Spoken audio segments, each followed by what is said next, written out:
ایک واقعہ اور مصائب کی طرف چلوں، وقت آج بہت ہو گیا۔ امام فرماتے جو انسان ڈرپوک ہے، یہ ڈرپوک کیوں ہے؟ کیونکہ یہ 2+2 نہیں کرتا، یہ اپنے عقل کو استعمال نہیں کرتا۔ کہ میں نے کہا اگر کوئی انسان ڈرپوک ہے، رات کے اندھیرے میں جا کر کوئی ہارر مووی دیکھ کر آئے تو یہ جب گھر میں آئے گا اب رات کو ڈرے گا، یہ لکڑی کو دیکھے گا کہے گا یہ بھی بھوت ہے۔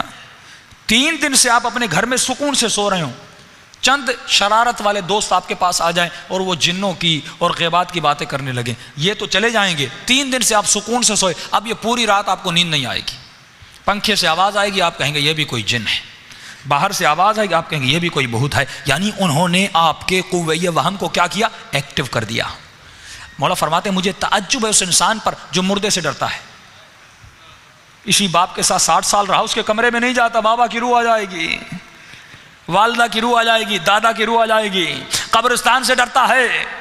مولا فرماتے ہیں جو مردہ غسل دیا، کفن دیا، اپنے ہاتھوں سے جا کر دفن کیا، اگر اس میں اٹھنے کی طاقت ہوتی وہ پہلے خود کو بچاتا پھر تمہیں ڈراتا۔ جو بیچارہ مٹی میں مل گیا وہ تمہیں کیا ڈرائے گا؟ لیکن یہی انسان مردوں سے ڈرتا ہے۔ فرمایا اس نے کیلکولیشن نہیں کی کہ مردہ بول نہیں سکتا، مردہ اٹھ نہیں سکتا، یہ مجھے نقصان کیسے دے گا۔ حیدرآباد میں لمس میرے خیال میں ایک یونیورسٹی وہاں پر ہے، بہرحال وہاں پہ 80s میں یہ واقعہ اخبار میں بھی چھپا تھا کہ کچھ نوجوان اسی ڈر کی بیماری سے، ایک نوجوان اپنا قاتل بن گیا، مر گیا۔ بعض لوگ ڈر کی وجہ سے مر بھی جاتے ہیں، اپنے قاتل بن جاتے ہیں۔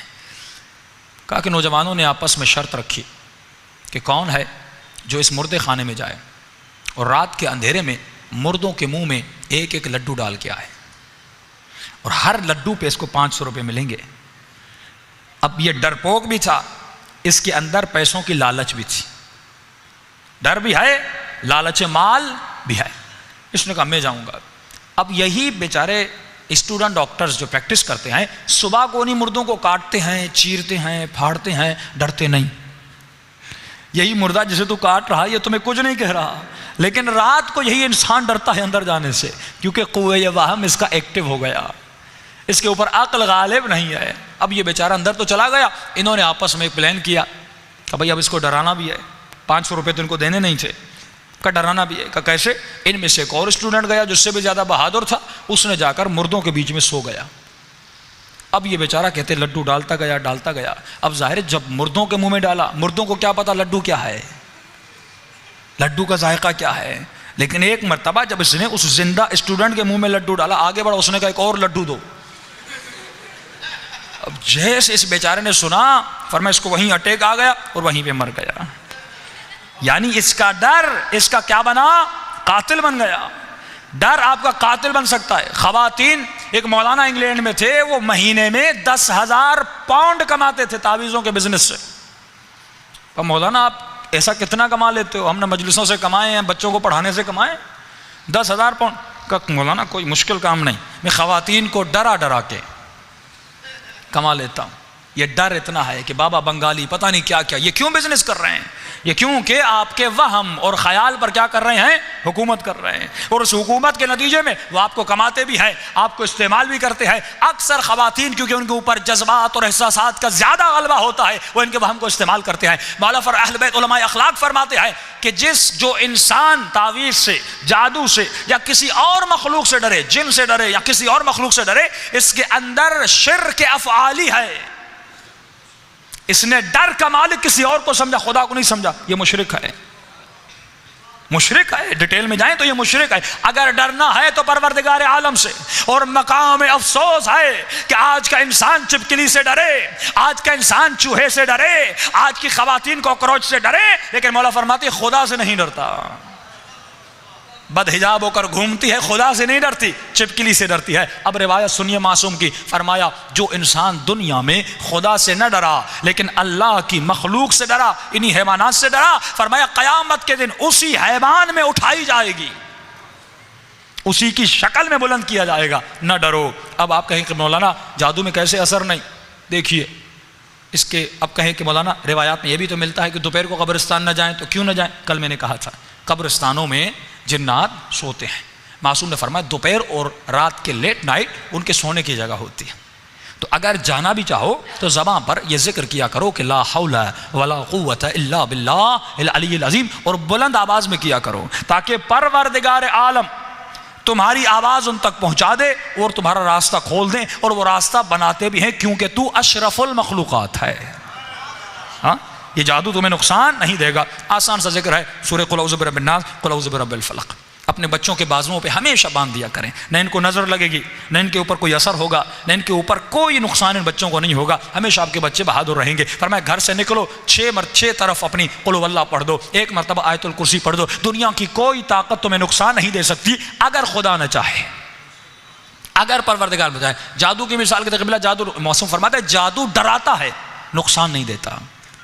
جادو ڈراتا ہے، نقصان آپ کو بالکل نہیں دیتا۔ آپ کہیں گے کیسے؟ قرآن سے دلیل دیتا ہوا چلوں۔ حضرت موسیٰ کے لیے فرمان ہے کہ حضرت موسیٰ علیہ السلام جب ان جادوگروں کے مقابلے میں گئے تو ان جادوگروں نے رسیاں پھینکی، وہ سانپوں میں بدل گئے۔ حضرت موسیٰ نے عصا پھینکی، ایک بہت بڑا اژدہا بن گیا، اس اژدہا نے ان سانپوں کو کھا لیا۔ ایک مرتبہ تمام تر جادوگر موسیٰ کے قدموں میں گر گئے اور کہنے لگے آمنا برب موسیٰ و رب ہارون، ہم رب موسیٰ پر ایمان لے آئے، رب ہارون پر ایمان لے آئے۔ ایک مرتبہ فرعون غصے میں آ گیا کہ بھائی تم نے بھی سانپ بنائے، موسیٰ نے بھی سانپ بنایا، فرق کتنا تھا؟ اس کا سانپ بڑا تھا، تمہارے سانپ چھوٹے تھے، سجدہ کرنے کی کیا ضرورت تھی؟ انہوں نے کہا فرعون ہم جادوگر ہیں، ہمیں پتہ ہے کہ جادو کیا ہے اور معجزہ کیا ہے۔ فرمایا ہمارا جادو ڈرا سکتا ہے، کھا نہیں سکتا۔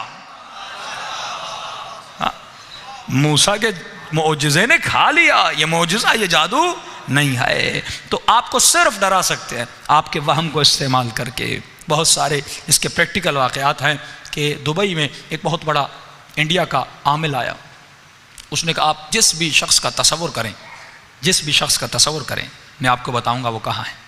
ہمارے ایک مومن کہتے ہیں میں نے ان کا چیلنج ایکسیپٹ کیا، میں نے کہا آپ نہیں بتا سکتے، کبھی میں بتاؤں گا۔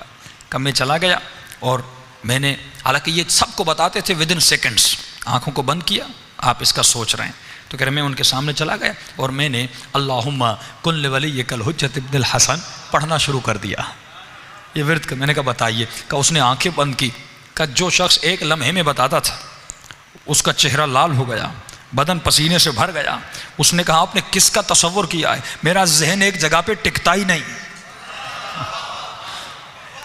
ہر جگہ میرا ذہن جا رہا ہے۔ انہوں نے کہا یہ طاقت امام زمانہ کی طاقت ہے، ایسی ہستیوں کے ماننے والے ہیں آپ، ایسی ازوات مقدسہ کے ماننے والے ہیں آپ، ایسا پاور، ایسی اسپریچولیٹی آپ کے پاس ہے، لیکن ہم بہت دور ہیں ان چیزوں سے۔ ہم انسپائر کن سے ہیں؟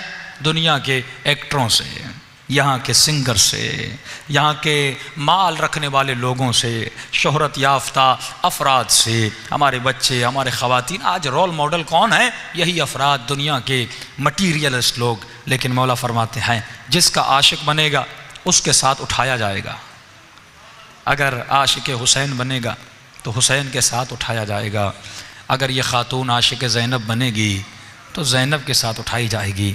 لیکن ان غلاظتوں اور نجاستوں میں مبتلا انسانوں کی محفلوں میں بیٹھ کر اگر کہے لگائے اور ان کے مزاج میں، ان کے رنگ میں رنگ جائے تو فرمایا قیامت کے دن انہی کے ساتھ اٹھایا جائے گا۔